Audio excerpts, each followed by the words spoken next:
of Houston, where we widen love's circle by honoring the inherent worth and dignity of all.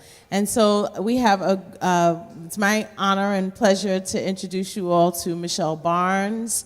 And she's going to come and speak with us this morning. I'm not going to give a long introduction because she'll be able to tell what she's going to tell. But this is our arts forum where we link social justice with the arts. And Michelle, we couldn't think of a better person to come and talk with us this morning. Please join us.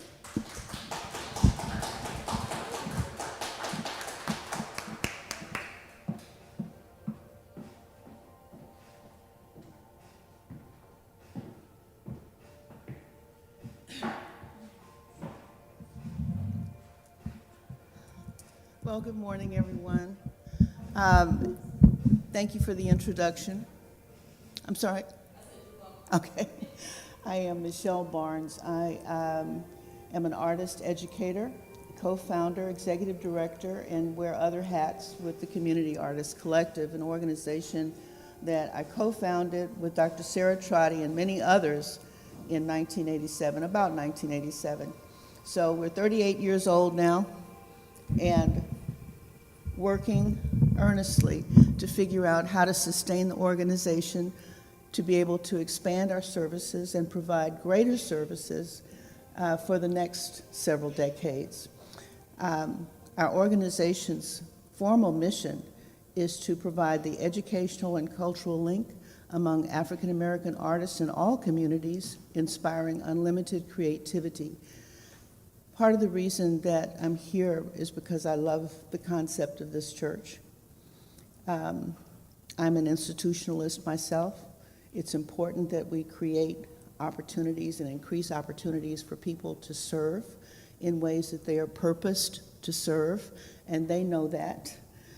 They discover that through their journeys, and institutions help people to find their way, interacting and connecting with people who share like values and priorities.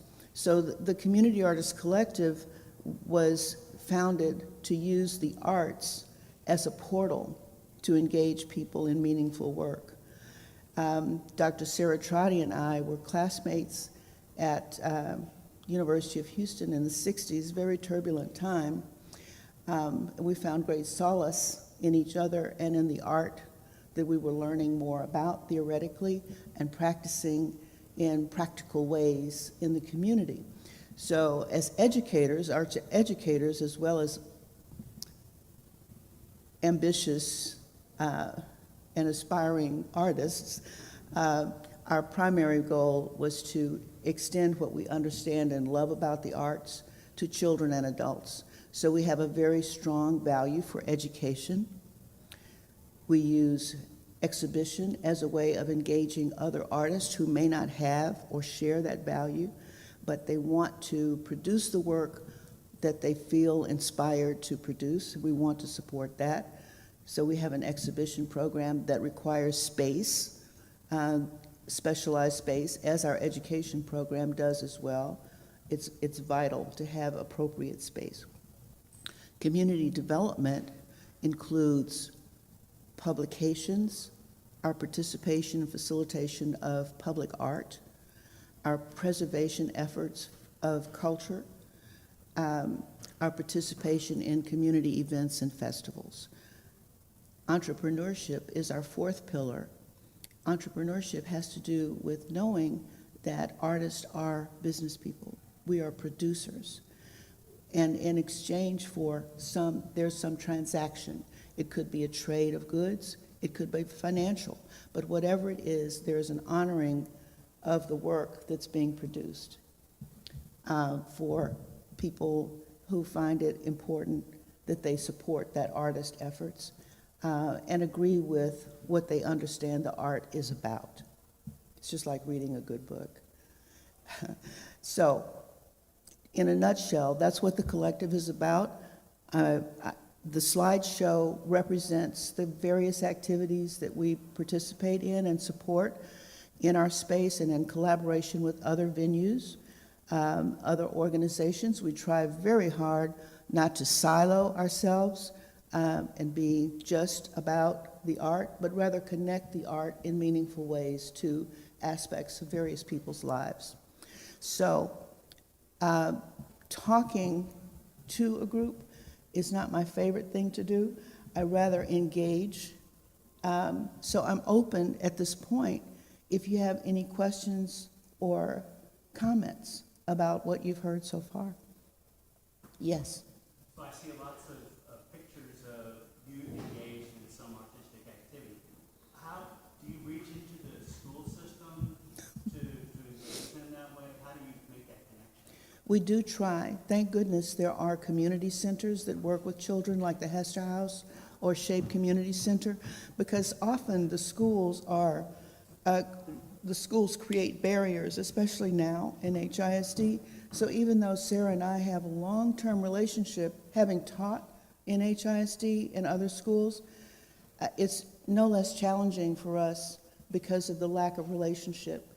The principals change periodically, especially in our urban schools. The vision is not clear on those campuses. So it's very hard to connect. And plus the staff changes. And the people are shifting or being shifted because of gentrification. So it's not clear who our audience is or how to reach it, but that is part of the challenge that we're aiming to resolve. We're at the ready to be able to work with young people, formally and informally, in schools, out of schools. Mm-hmm. Yes. One thing that impressed me is it wasn't only with the kids, but also you've got all these quilting supplies so that the women come in. And men. And men. And, yeah. You We want to have- talk about that? All right. We have thank you for bringing that up, Penny. We have a very wonderful, productive relationship with the Glassell School. This year, they have offered, because we were in transition from a building, the Burmack Arts Building, to it's the garage now, another building in the Ion District. We're on the retail ground floor of that space. But Glassell responded to our need for space, specialized space for quilting. We have a long arm machine, 12 feet by 3 feet. When we made the decision to expand our quilting program, so it's not just about helping people to learn how to quilt, but it's being in production of pieces that represent the culture that's already here and is knowledgeable about quilting. After offering quilting programs for over 20 years, we have a cadre of people who are producing quilts or share the quilts by donating them to us so we can sell them and raise money for the program to continue. So our relationship with Glassell will formally end this September.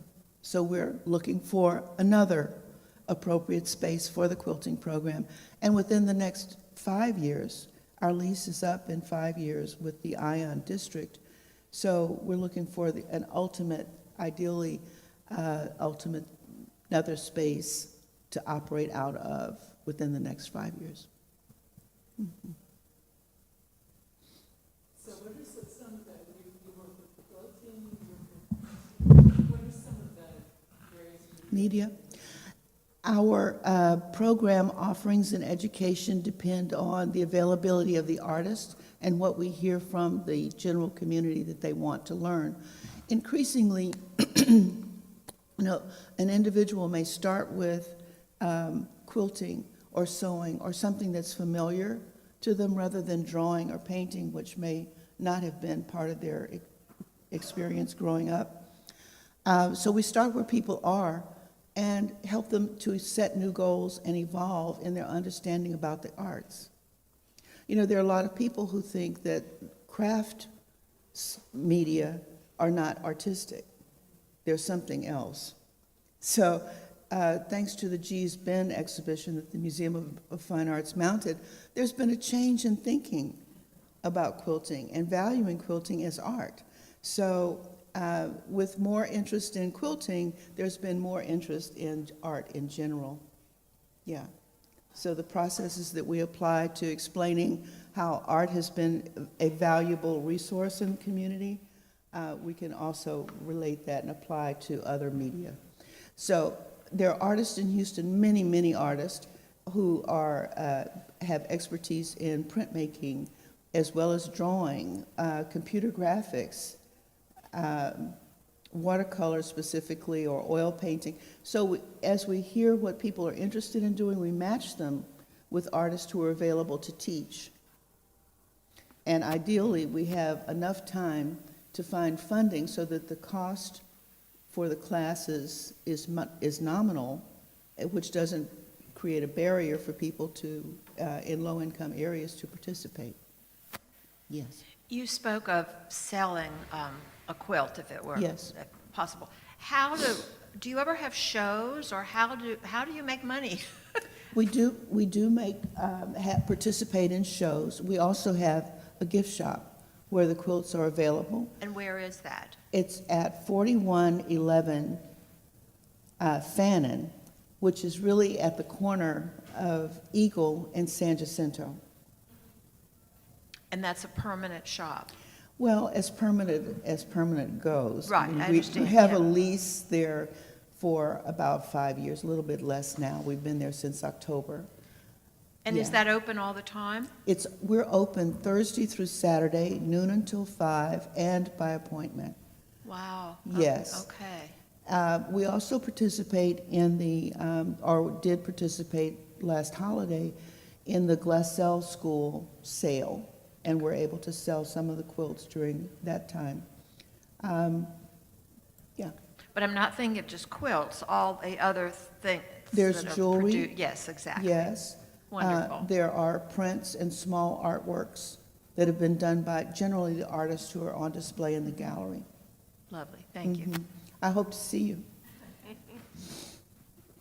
How do you see the work that you've been doing over these many years in the community?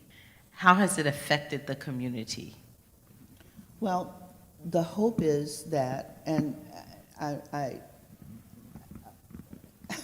I struggle with having the data. I've been assured that we have the data. It just isn't in the form that researchers may be looking for. But we've existed for 38 years, providing services in generally underserved communities. Third Ward is our base, and we've expanded out. We do programs in A-Leaf, or have done programs, not currently. Sunnyside,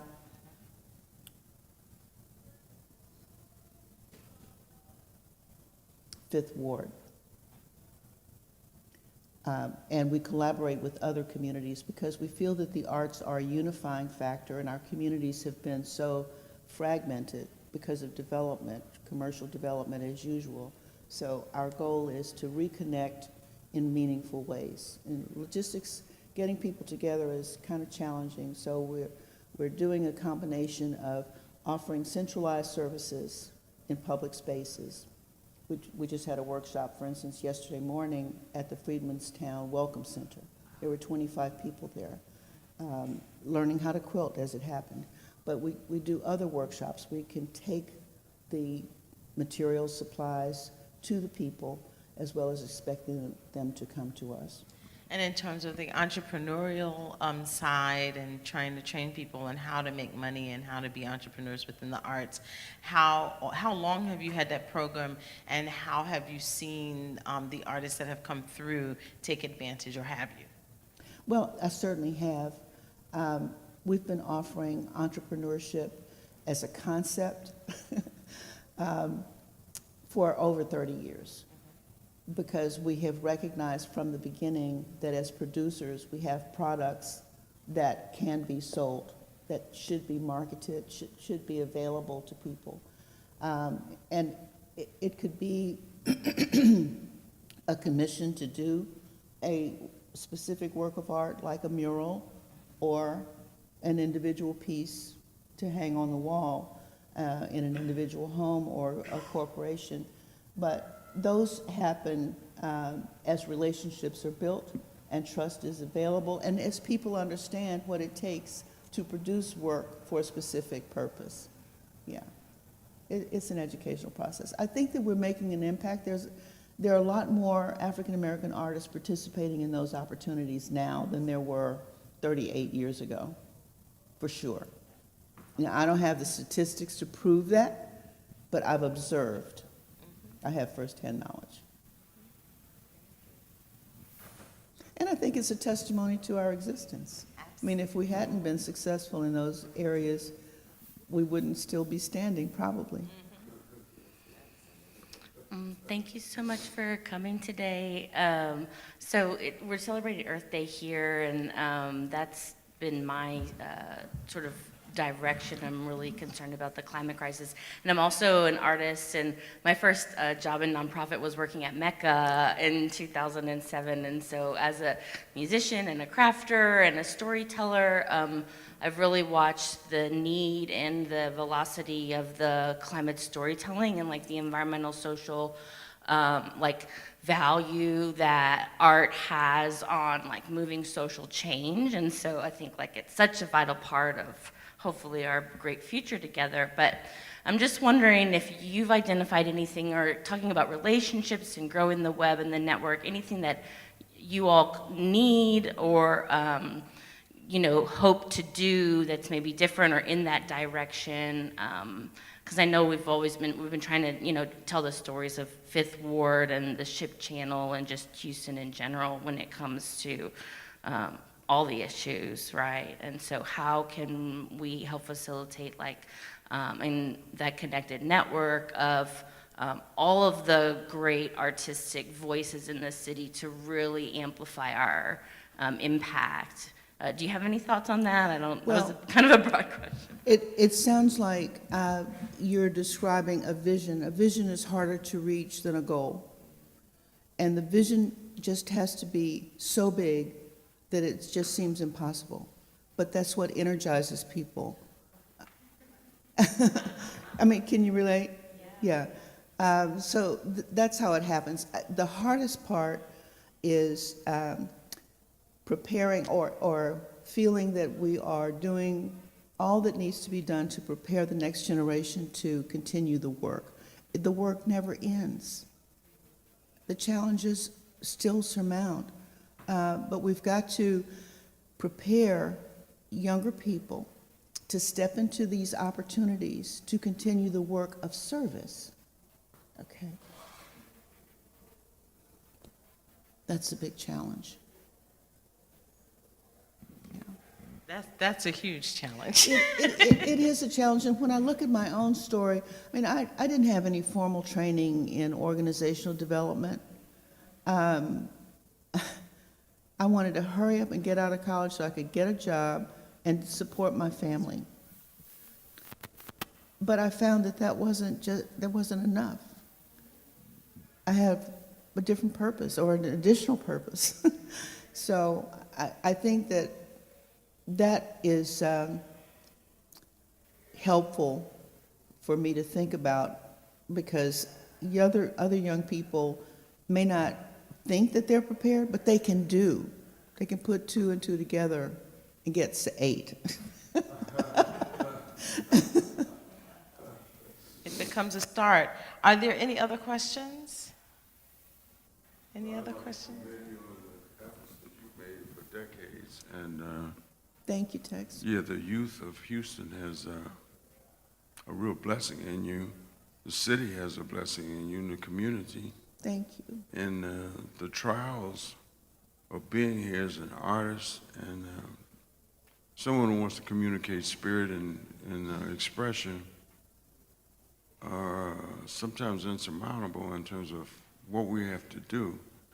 But you've been real good at improvising. You're doing a great job. It's a privilege to just be in your presence. Thank you. Thank you But so to much. God be the glory. I'm just doing what I'm spirited to do. Yeah, you're carrying Thank a you. banner.